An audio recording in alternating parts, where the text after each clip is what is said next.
وہی ہم سب کا خالق، مالک اور حاکم ہے. The creator, the sustainer, the originator, the law giver, the law maker وہی ہے. ساری کائنات اسی کے قبضہ قدرت میں ہے. ہم سب اس کے بندے اور غلام ہیں.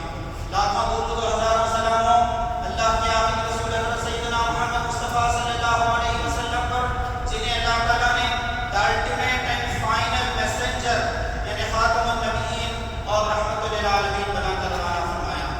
سامعین محترم، نکاح کی مبارک و مسعود محفل ہے اور سبھی تعلیم یافتہ افراد، سبھی مذہبی ذہن رکھنے والے افراد یہاں پر جمع ہیں.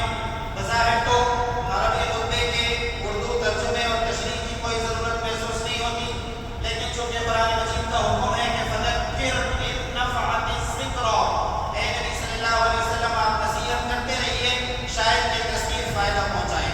تو 5-10 منٹ میں مختصر سے وقت میں کچھ باتیں آپ کے سامنے رکھی جاتی ہیں. سورہ نساء میں اللہ تبارک و تعالیٰ نے اس بات کا اعلان فرمایا کہ جب ایک مرد اور ایک عورت کے درمیان نکاح کا معاملہ ہو رہا ہو، شادی کی بات چیت ہو رہی ہو، تو اس وقت جو بنیاد ہونی چاہیے وہ یہ ہے کہ سارے انسان آپس میں برابری کا رشتہ رکھتے ہیں. ہیومن ایکوالٹی یعنی کہ تمام آدم و حوا کی اولاد ہیں.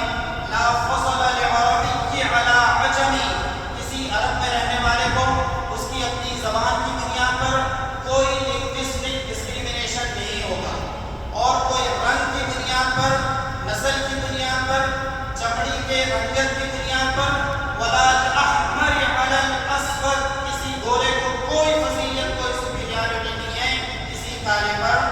کلکم بنی آدم، تم سب آدم کی اولاد ہو. آدم من تراب، اور آدم کو مٹی سے بنایا گیا. تو جو بیریئرز انسان کھڑا کر لیتا ہے کہ ہم رائل فیملی سے ہیں، ہم شاہی خاندان سے ہیں، ہم خاندانی قسم کے لوگ ہیں اور ہمارا تعلق فلاں فلاں اور فلاں نسب سے ہے، ان سب کی جڑوں کو کاٹ کر رکھ دیا گیا. اور نبی کریم صلی اللہ علیہ وسلم نے اس بات کا اعلان کیا کہ وہ رشتہ جو دین کی بنیاد پر ہو، وہ رشتہ جو تقویٰ کی بنیاد پر ہو، وہی افضل ہے. اس لیے اللہ کے رسول صلی اللہ علیہ وسلم نے ایک حدیث میں سخت وارننگ دی کہ اگر کسی نیک صاحب دل، صاحب ایمان اور ایک صالح نوجوان کا رشتہ ہے اور بلا وجہ تم ریجیکٹ کر دو، بلا وجہ اس رشتے سے انکار کر دو، تو زمین پر فتنے پیدا ہوں گے، تم فتنوں میں پڑ جاؤ. تو دین کی بنیاد پر، صالحیت کی بنیاد پر، تقویٰ کی بنیاد پر، نمازوں کی پابندی کی بنیاد پر، اللہ سے خوف اور خشیت کی بنیاد پر رشتہ ہونا چاہیے. دوسری بات یہ بیان کی گئی کہ یا ایھا الذین آمنوا اتقوا اللہ وقولوا قولا سدیدا، مسلمانوں اللہ سے ڈرو اور سچی اور کھلی بات، دو ٹوک بات، کلیئر کٹ بات، شادی سے پہلے باتوں کو چھپانا، گول مول انداز سے بیان کرنا، اور یہ کہ اس طرح بیان کرنا کہ سامنے والا سمجھنے نہ پائے اور بعد میں کہنا کہ ہم نے پہلے ہی بتا دیا تھا. اس طرح کی ساری چیزوں سے بچنے کا حکم دیا گیا. قولوا قولا سدیدا، ایک دم کلیئرٹی کے ساتھ، ایک دم کلیئر کٹ بات تمہیں کرنا چاہیے. وہ رشتہ جو کلیئر کٹ بات چیت کی بنیاد پر ہوگا، وہ نکاح جو سچ کی بنیاد پر ہوگا، وہ نکاح جو صدق اور صداقت کی بنیاد پر ہوگا، وہ لانگ لاسٹنگ رہے گا، وہ مضبوط رہے گا اور وہ قیامت تک باقی رہے گا. اس لیے کہ ادخلوا الجنۃ انتم وازواجکم تحبرون، قیامت میں کہا جائے گا کہ تم اور تمہاری دنیا جنت میں داخل ہو جاؤ. تو یہ جامع مسجد دارالشفا میں جو نکاح آج ہو رہا ہے، محض یہ دنیا کی 30-40 سالہ زندگی تک نہیں ہے. دا الٹیمیٹ لائف جو جنت میں ہے، اس میں بھی انشاءاللہ یہ رشتہ باقی رہے گا. اور ہم سب دعا کرتے ہیں کہ ہمارے جو اسپاؤس ہیں اللہ تعالیٰ انہیں کے ساتھ ہمیں جنت میں داخل کرے. تیسری بات جو نکاح کے اس موقع پر نبی کریم صلی اللہ علیہ وسلم یاد دلایا کرتے تھے کہ اتقوا اللہ حق تقاتی، اللہ سے ڈرو جیسا کہ ڈرنے کا حق ہے.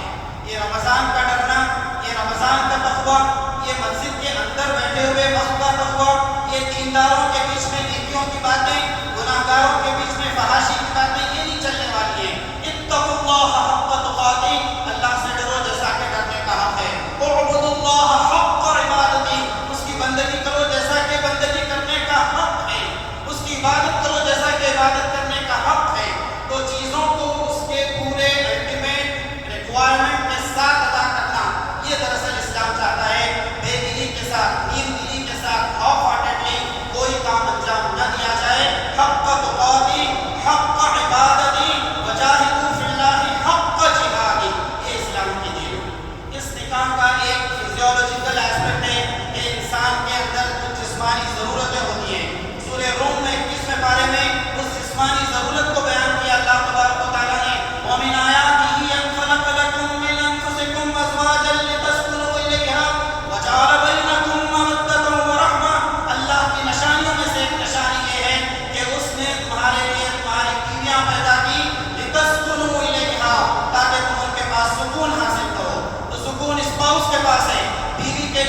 شوہر کے پاس ہے، شوہر کے لیے سکون بیوی کے پاس ہے، جب سکون گھر میں ہے۔ سورہ نحل میں فرمایا گیا واللہ جعل لکم من بیوتکم سکنا، اللہ تعالیٰ نے تمہارے گھروں کو سکون کی جگہ بنایا ہے۔ تو سکون گھر میں ہے، سکون بیویوں کے پاس ہے، تو پھر یہ نیکلس روڈ کیوں آباد ہے؟ یہ 2-3 بجے رات تک چبوترے کیوں آباد ہیں؟ یہ کلبس اور پبس کیوں آباد ہیں؟ اور یہ نوجوان راتوں میں گھروں کو واپس کیوں نہیں جاتے؟ شادی شدہ لوگ 2 بجے تک مندی کھاتے ہوئے کیوں نظر آتے ہیں؟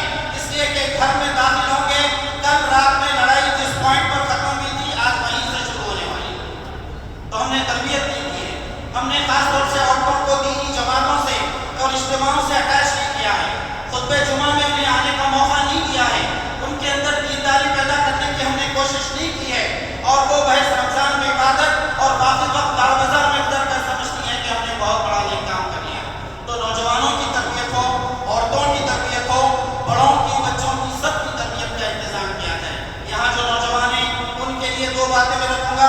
نبی کریم صلی اللہ علیہ وسلم نے خاص طور سے نوجوانوں کو ایڈریس کیا، یا معاشرت الشباب من استطاع منکم الباء فلیتزوج، اے نوجوانوں تم میں سے جو کوئی نکاح کی استطاعت رکھتا ہو وہ نکاح کر لیا کرے۔ یہ نظروں کو نیچے رکھنے میں مدد دے گا، یہ شرمگاہ کی حفاظت کرنے میں مدد دے گا۔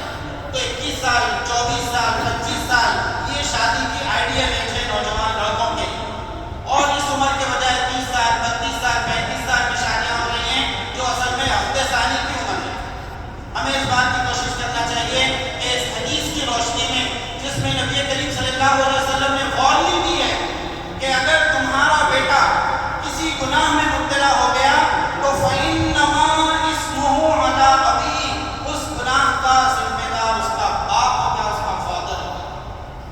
کتنے بہانے بنا لیجیے، کتنے جسٹیفیکیشن پیش کر لیجیے کہ سوشل میڈیا کی وجہ سے میرا بیٹا بگڑ گیا، فیس بک اور انسٹاگرام سے میرا بیٹا بگڑ گیا، اور پھر یہ کہ جو کالج میں نے ڈالا تھا وہ کالج کا سلیکشن ذرا سا غلط ہو گیا، وہاں بچیاں اس کے پیچھے پڑ گئی، وہ بگڑ گیا۔ کتنے بہانے بنا لیجیے، فَإِنَّمَا إِسْمُهُ عَلَىٰ أَبِيهِ، اس گناہ کا ذمہ دار باپ ہوگا اگر اس نے وقت پر نکاح نہیں کیا۔ تو یہاں جو دیندار لوگ بیٹھے ہوئے ہیں، جو یہ اپنی دینداری کے باوجود یہ کہتے ہیں کہ بچہ سیٹل ہو جائے، اس سے جو ہے J1 J2 ویزا لگ جائے، ٹائر 1 ٹائر 2 ویزا لگ جائے UK کا، یا پھر یہ کہ دبئی کا گولڈن ویزا لگ جائے، اس کے بعد سوچیں گے تو انہیں اس حدیث سے سبق لینا چاہیے جس میں وارننگ دی ابھی نبی کریم صلی اللہ علیہ وسلم نے کہ اگر تمہارا بیٹا کسی گناہ میں مبتلا ہو جائے تو فَإِنَّمَا إِسْمُهُ عَلَىٰ أَبِيهِ۔ یہاں جو آج نکاح ہو رہا ہے اس بات کی پوری کوشش کی گئی ہے کہ ہر قسم کے غیر ضروری رسومات سے اپنے آپ کو بچائیں، کوشش کرنا انسان کا کام ہے، اور اسے نتیجے تک پہنچانا یہ اللہ کی مدد کے بغیر ممکن نہیں ہے۔ تو کل ایک نکاح ہوا تھا مسجد میں ہی، جناب سید محی الدین شاکر صاحب کے بڑے بیٹے اسامہ کا، اور سمجھیے کہ کوئی شادی خانے کا اور شادی میں دلہن والوں پر کھانے کا کوئی کام نہیں ڈالا گیا۔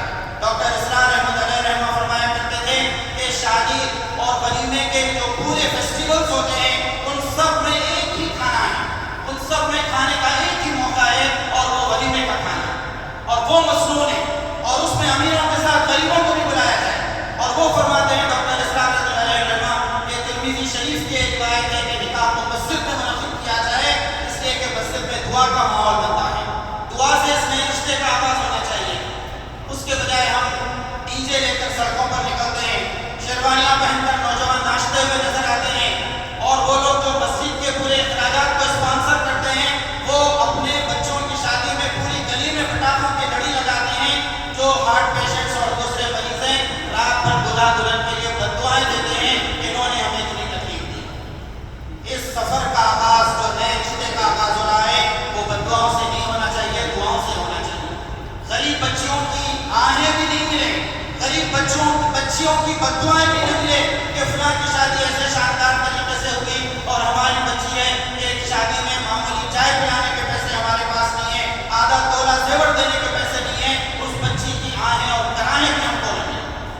سامعین محترم، ہمیں اس بات کی کوشش کرنی چاہیے کہ نکاح جو سمپل انداز سے ہو رہے ہیں، جہاں پر ہو رہے ہیں، اس کو اپریشیٹ کیا جائے۔ مسجد عالیہ کنفاؤنڈری کے ذمہ داروں نے یہ بات بتائی کہ SIO کے نوجوانوں نے مسجد میں نکاح، وہیں پر لیڈیز کا انتظام، وہیں سے رخصتی، یہ انہوں نے شروع کیا تھا، اور وہاں کی ذمہ دار نے خود سے کہا کہ کیا آپ جانتے ہیں کہ یہ کتنی کتنی شادیاں اب تک ہو چکی ہیں اس طرح کی؟ 500 شادیاں صرف مسجد عالیہ، 500 لڑکیوں کی، لڑکی کے باپ کی دعا ملی ہے ان لوگوں کو جنہوں نے آغاز کیا۔ تو کوئی نیک کام شروع کیا جائے تو لوگ اس ماڈل کو لینے تیار ہیں، اس رول ماڈل کو لے کر آگے بڑھنے کے لیے تیار ہیں۔ آج نوجوان چاہتے ہیں کہ ان کی شادی سمپل انداز سے ہو۔ مولانا تقی الدین صاحب علیہ رحمہ فرماتے تھے کہ آج کل کا معاملہ یہ ہو گیا کہ نوجوان ہاتھ میں آ رہے ہیں اور بوڑھے ہاتھ سے نکل جا رہے ہیں۔ نوجوان تو چاہ رہے ہیں کہ ان کی شادی سمپل ہو، لیکن خالہ کی، ماموں کی، پھپھو کی، چچا کی، نانا کی، نانی کی اور فلاں فلاں کی خواہش، اس کے نتیجے میں شادیوں کو رسومات کے بوجھ تلے بہت مشکل پروسیس بنا دیا گیا۔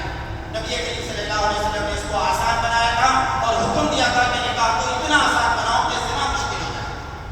100 روپے، 500 روپے، 1000 روپے، 2000 روپے میں عزتیں اور عصمتیں ملتی ہیں ہمارے ملک میں اور ہمارے پڑوسی 2 مسلم ممالک کے اندر، اور نکاح وہاں پر مشکل بنا دیا گیا ہے۔ تو آج اس بات کا عہد کریں کہ ہم نکاح کے اس معاملے کو آسان بنائیں گے، اور جو یہاں پریکٹیکل ایگزامپل آج پیش کی گئی اور کل کے نکاح میں پیش کی گئی ہے، اس مثال کو ہم